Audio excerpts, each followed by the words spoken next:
Logo depois da crucificação, os seguidores de Jesus mal chegavam a 100. Formavam um culto clandestino e perseguido em vias de extinção.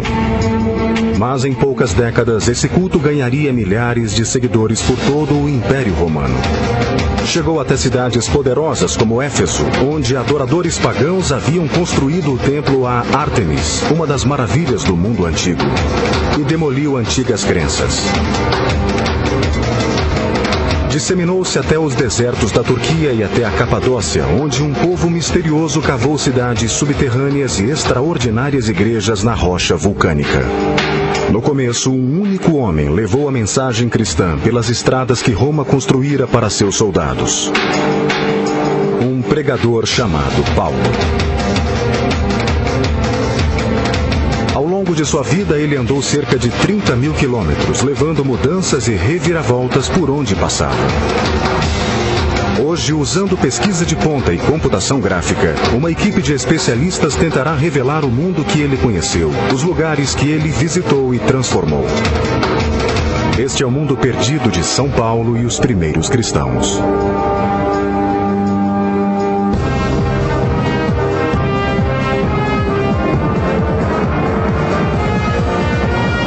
Mundos perdidos, os primeiros cristãos. 36 depois de Cristo. Cidade de Jerusalém. Líderes judeus fazem tudo em seu poder para destruir um novo e perigoso culto, o cristianismo. 3 anos após a crucificação de Jesus, restavam poucos de seus seguidores. Se fossem mortos, a religião morreria com eles. Um conservador sacerdote judeu presidiu a perseguição. Seu nome era Saulo. Ele supervisionou pessoalmente a execução por apedrejamento de um líder cristão. No entanto, mais tarde, esse homem se tornaria um dos principais apóstolos cristãos. Mais da metade do Novo Testamento é composta por seus escritos. Para muitos, sem ele, o cristianismo não existiria. Saulo se tornou Paulo e transformou o nosso mundo. Agora, os investigadores querem revelar o mundo que o transformou. A história começa no sudoeste da Turquia, em Tarso, cidade natal de Paulo. Hoje a cidade continua movimentada. Mas o historiador Mark Wilson quer encontrar vestígios da cidade que Paulo conheceu e que ajudou a moldar seu extraordinário caráter. It lies in the very fertile plain with much agriculture in the area. Textile production is prevalent in the area as well. So as you look around Tarsus today, it's a very prosperous and booming city. A cidade é foco de peregrinação cristã. This is the area in Tarsus where Paul lived, and all pilgrims to the city visit this area. Acredita-se que esse poço era usado há 2000 anos e que São Paulo bebia de sua água. This would have been a water source for his family. And because of this, many people believe this is holy water in the well. Em seus escritos, Paulo fala pouco de sua cidade natal, mas outras fontes revelam um fato impressionante e significativo. Tarso outrora se situara às margens do Mediterrâneo. Depois, o oceano recuou vários quilômetros, mas a cidade fora um porto importante. In the first century, it was a very bustling city on a major crossroads, and also a noted university town, the Athens of the East. A apenas uma quadra do poço, ruínas recém-descobertas trazem novas luzes sobre a vida na época de Paulo. Obras recentes foram suspensas quando os operários descobriram ruínas antigas enterradas sob o centro da cidade. Ao examinar os achados, os arqueólogos perceberam que se tratava de uma fileira de lojas, um antigo shopping, que remontava ao século I, à época de Paulo. As paredes desse sítio contêm camada sobre camada de artefatos, mostrando que sucessivas gerações viveram no local. Mas foi a descoberta de uma rua no final do sítio que forneceu a maior pista. É uma rua pavimentada, totalmente reta. Apenas uma civilização construiu ruas como essa: os romanos.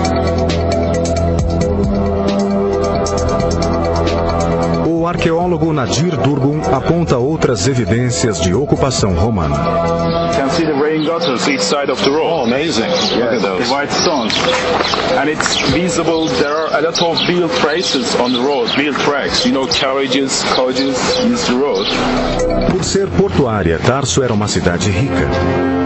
Isso a tornou um atraente alvo para os romanos, que ocuparam nas décadas anteriores ao nascimento de Paulo. A presença romana exerceu grande influência sobre sua formação.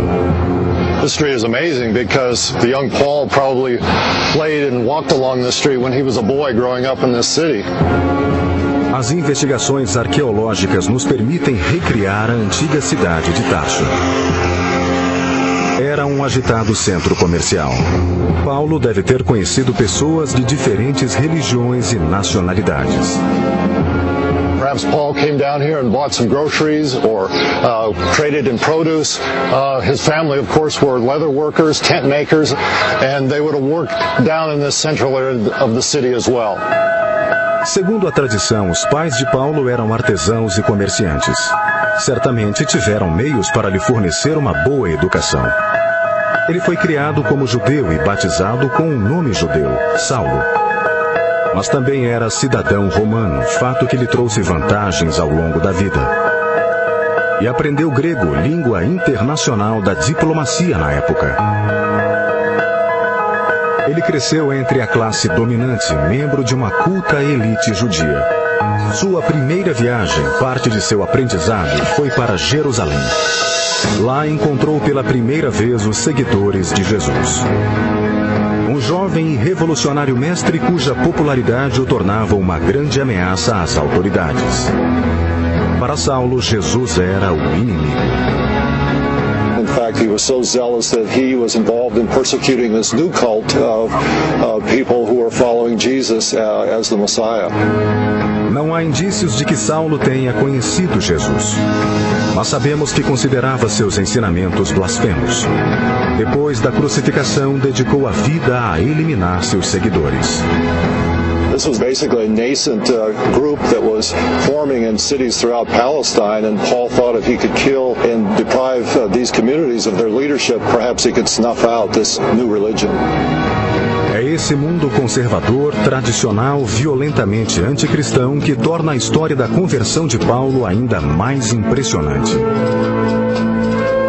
Segundo o Novo Testamento, ele perseguiu um grupo de seguidores de Jesus que havia fugido para a cidade de Damasco. No caminho, foi atingido por uma luz ofuscante. Jesus teria aparecido para ele em uma visão, e Saulo se arrependeu, transformando-se naquele momento em um mensageiro do Evangelho. Well, certainly his dramatic conversion on the road to Damascus was the beginning of his own spiritual journey. Here, the persecutor now becomes the ardent follower of Jesus as the risen Lord. Ele continuou a viagem para Damasco, onde foi batizado e mudou o nome para Paulo. E sua missão teve início. Paulo começou uma jornada que se estendeu por toda a sua vida e que o levou a viajar por mais de 30.000 quilômetros. A vasta rede de estradas romanas facilitou sua empreitada. Walking along a section of Roman road about 10 miles north of Tarsus. This gives us a good idea of what Paul experienced as he traveled along these roads throughout the eastern Mediterranean region. O exército romano construíra as estradas para agilizar as viagens por longas distâncias. Sem elas, o domínio do vasto e crescente império teria sido impossível. The remarkable preservation of a Roman road like this shows how well they were made. We're looking here at the original stone pavement called the metalling that was on the surface of the road, as well as the original curbing. As estradas romanas eram construídas segundo uma fórmula estabelecida. Primeiro, eles cavavam uma vala e a enchiam de areia e pedras para formar uma base sólida. Cobriam a base com camadas de argila e cascalho. Depois vinham as pedras de calçamento feitas de basalto. Eram assentadas em declive para que a água da chuva escorresse para as calhas. Paulo começou sua missão em Antioquia, a capital da Síria. Seus seguidores em Antioquia foram os primeiros a serem chamados de cristãos. Ele continuou visitando todas as grandes cidades da região, buscando lugares onde as antigas religiões estavam mais enraizadas. Pregou sua mensagem à sombra do templo de Ártemis, uma das maravilhas do mundo antigo e o maior templo pagão do planeta.